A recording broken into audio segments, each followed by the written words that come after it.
What happens when a major network takes one of the most iconic heroes ever created and reshapes him into something a bit different? Out of that came a series that pushed romance over action while also dealing with constant changes, rumors of tension between its leads, and claims of sexual harassment. So what really happened behind the scenes? Let's find out. This is the behind the scenes history of Lois and Clark, The Adventures of Superman.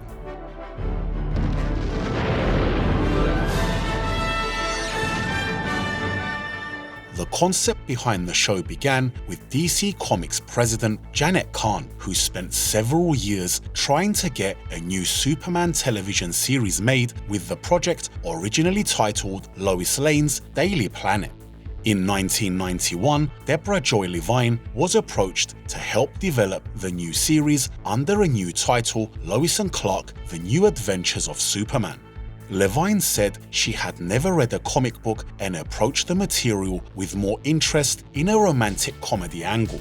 So the project was being shaped as a version of Superman where the relationship between Lois and Clark would matter as much as the hero side of the material.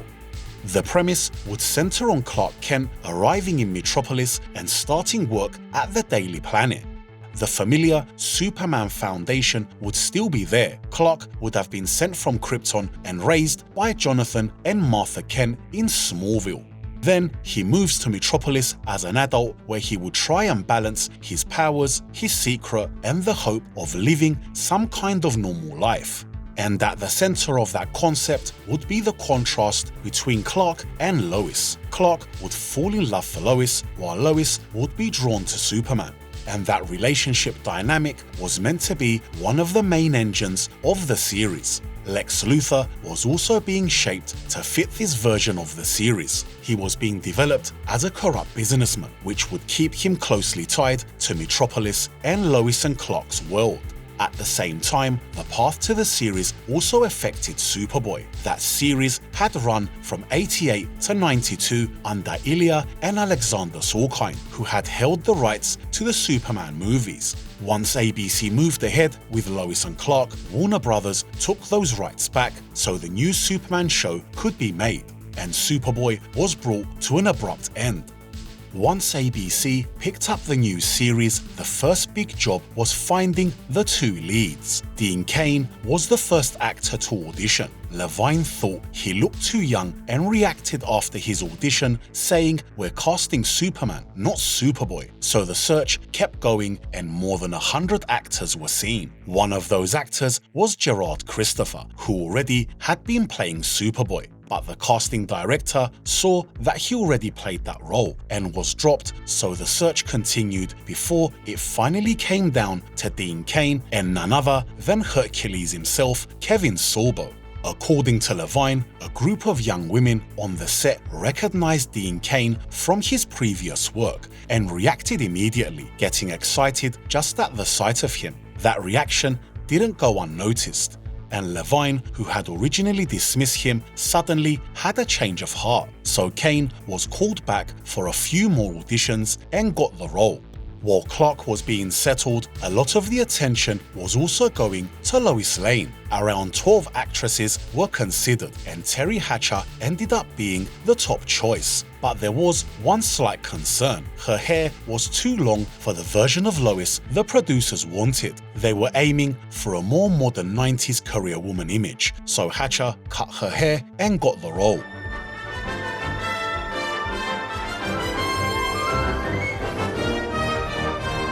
With the two leads in place, the rest of the cast started coming together around them. Lane Smith got the iconic role of Perry White, while John Shea was cast as Lex Luthor. Eddie Jones was cast as Jonathan Kent, Kay Callan as Martha Kent, Tracy Scoggins as Cat Grant, and Michael Landis initially got the role of Jimmy Olsen, but more on that part later. With the cast in place, the next piece was the music, and that came from Jay Gruska. He composed the score for the series, including the main title theme, and that theme ended up becoming the signature of the show. As the series continued, the music had to cover both the romantic side of the show and the more dramatic material around Superman. that can be seen in the soundtrack itself, which included pieces tied to the Lois and Clark relationship alongside others built around action, danger, and the larger sci-fi side of the series. After the show ended, the music was collected and released as Lois and Clark: The New Adventures of Superman, the original television soundtrack.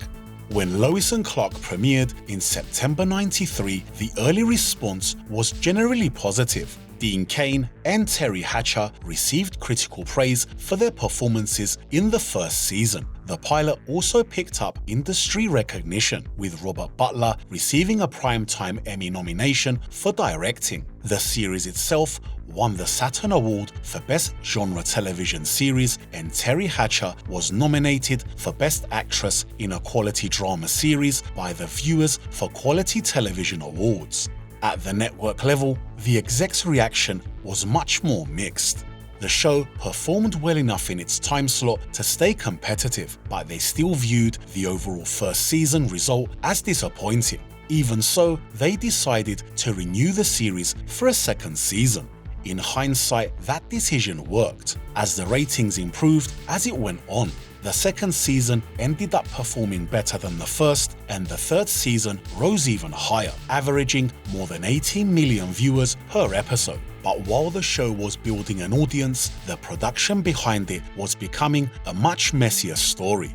The technical side of making Superman work on television turned into one of the production's biggest challenges. The flying scenes were done with Dean Cain suspended on flight harnesses and wires that were removed in post-production, and anyone he carried had to be wired separately.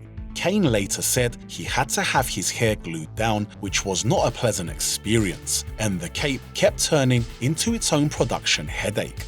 The cape was changed several times as the crew searched for the right fabric and flow. Cain later joked about the whole struggle as trying to get good capage. Then the changes started to happen. Robert Singer took over from Deborah Jo Levine, and once the first season ended, the changes became even bigger. The visual effects supervisor and the entire first season writing staff were fired, and once the second season started filming, Singer pushed for more action. That season also came with more money and even more changes. Cat Grant was dropped. Lex Luthor stopped being part of the main cast as John Shea stepped back because the constant travel from New York to Los Angeles for filming became too much for him, so his role was reduced to occasional appearances.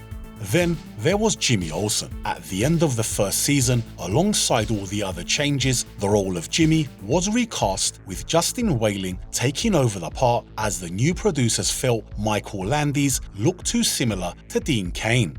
By the time the show reached its third season, ABC created another problem with a wedding storyline. The network heavily promoted Lois and Clark's wedding and even sent heart-shaped wedding invitations to ABC News staff, but then delivered a fake wedding in which Clark unknowingly marries a clone of Lois. That caused a lot of controversy around the series at the time and turned what had been sold as a major event into a bait and switch. As the run went on, the day-to-day strain of making the show also became clearer. Cain later described the shooting schedule as suffocating, with the crew starting at 6 a.m. on Monday and working through to early Saturday morning.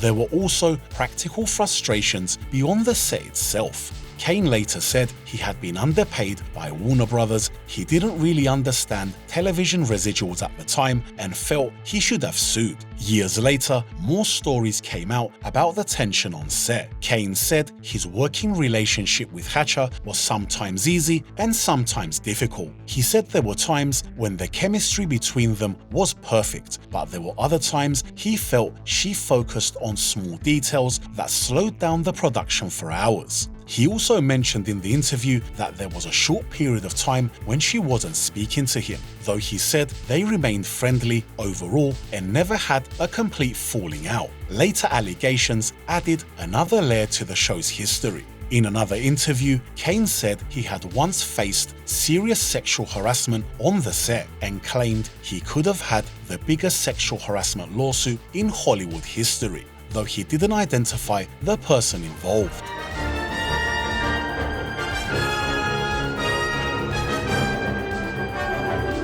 By the 4th season, Lois and Clark was no longer performing the way it had at its peak. The ratings had dropped, and the show was being moved around the schedule. Even with that decline, the show was still moving ahead and a 5th season was going to happen.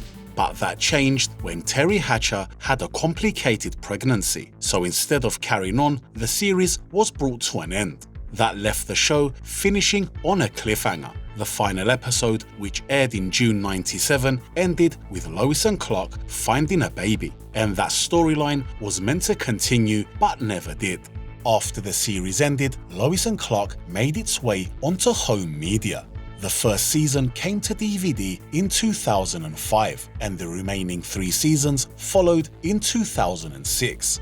Much later, in 2025, the entire series made the jump to Blu-ray. For fans who want to add the series to their collection, I've added a link in the description below, and there should also be a card popping up on screen to help you check it out.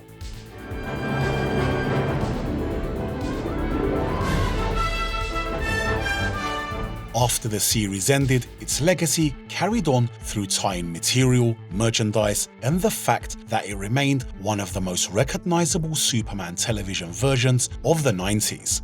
While the show was still active, DC Comics tied it into the wider Superman brand in a few ways. In 1994, a Lois and Clark trade paperback was released using modern-era Superman stories with Dean Cain and Terry Hatcher on the cover. In '96, Lois and Clark, a Superman novel, was released, and other novels followed, including Heatwave, Exile, and Deadly Games. In 1995, Skybox also released a trading card set based on the first season. The series also crossed over with the comics in a bigger way during its final season. In the same week that Lois and Clark were finally married on the show, DC released Superman: The Wedding Album, tying that television event into the comic book world. Its legacy also carried forward through the actors themselves. Cain played Jeremiah Danvers, the adoptive father of Kara Zor-El, while Hatcher played the mother of Mon-El. As for my own view on it, I loved this show as a kid. Back in Cyprus, we didn't get Superboy the series, so Lois and Clark was the first TV version of Superman that we actually saw. And when you're a kid and you love the original Superman movies, that's enough. I didn't care or notice that it leaned more into romance. I was just waiting for Superman to show up and kick some ass. Now, watching it as an adult, the romance is much easier to see. It did take up more space than the action, and yes, some of the show feels really cheesy, but it's still a fun series to watch. In my opinion, it could have used a little bit more action and superhero material, but even without that, if you look at it the right way, there's nothing wrong with it. It just wasn't built as a straight action-heavy Superman show. It was built as a lighter, more romantic take on the character, and if you met it on those terms, it works. Next time, we take a look at another classic series. Until then, if you haven't already, why don't you check out our previous video on Cagney and Lacey. Thanks for watching, please like, subscribe, and I'll see you in the next one.